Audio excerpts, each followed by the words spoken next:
In this video, we're going to talk about incentives. An incentive is something that motivates or encourages someone to do something. So if you've ever been to the supermarket Aldi, when you get there, the carts have a little slot where you can put a quarter in to get a cart out. And you push the cart through the store, you fill it with all the goods, the groceries that you want to buy. You take the cart out to your car, and then when you're done with the cart, if you return it back to where you got it, you get a quarter back, and you can go to your car and leave. Aldi does this to incentivize you to return the cart. So you'll notice if you go to Aldi, they don't have the little grocery grabbers, the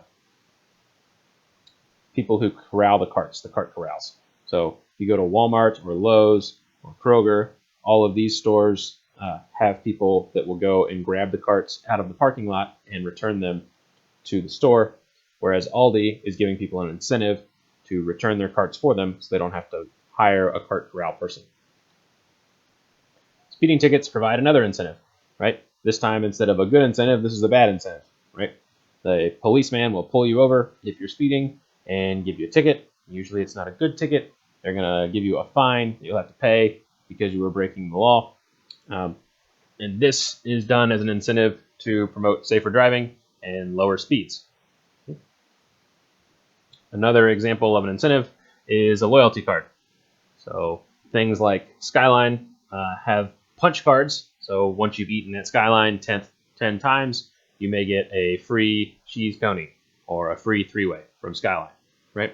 So they have a loyalty card there. If you keep going to Skyline, they'll keep punching your card, and they're incentivizing you to come back and earn your free coney or free three-way. Other places that have loyalty cards are like Speedway and Kroger, and their Kroger, for example, would be lowering the price of your groceries by using your Kroger Plus card.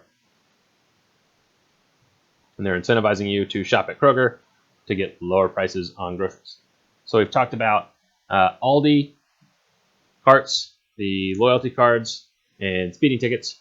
Both the Aldi carts and the loyalty cards are positive incentives. They're giving you a reward for doing something, and they want you to come back and keep doing it, right?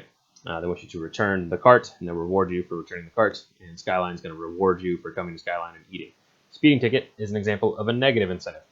So if you were caught speeding, you're going to get given this ticket, and the ticket is a disincentive or something that's a negative incentive or something that's trying to encourage you not to do something. Okay? Another example of a positive incentive is dog treats. And since we're talking about dog treats and I have a dog, here's Blanton receiving a positive incentive for doing some tricks.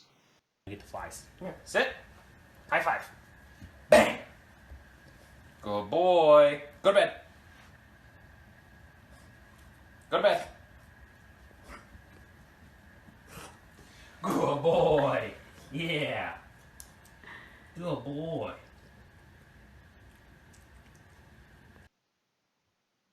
So that's my puppy receiving a positive incentive, a dog treat, for doing the tricks that I've taught him. Okay?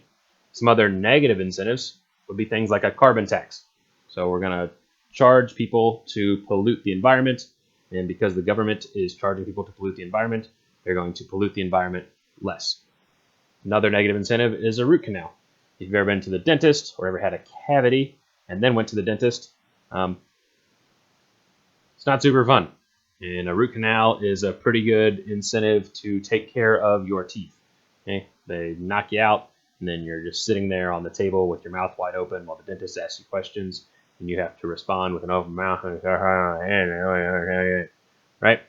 Root canals, not fun. Don't want to go to the dentist with cavities, so there's an incentive not to get cavities and brush and take care of your teeth. Okay.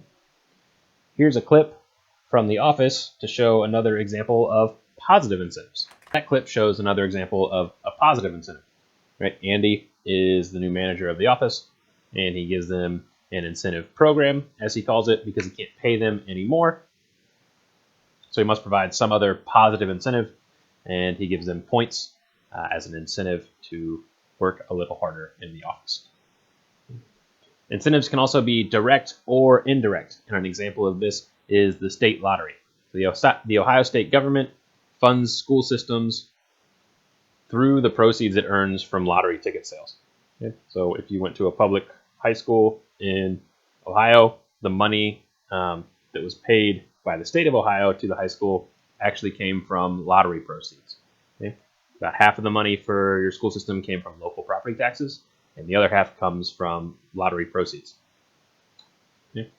This can be a direct or indirect incentive. So directly, we're creating an incentive for citizens to play the lottery, because playing the lottery gives benefit to the schools. But indirectly, this gives an incentive to government officials to spend their school funding elsewhere. So there's been a lot of research looking into how this lottery works. And because the lottery tickets sales go to the school, it actually hasn't changed anything about how much the schools earn or receive from the state in funding. It just made it easier for politicians to take money from the schools and spend it elsewhere. Okay? And that's an indirect incentive for the politicians.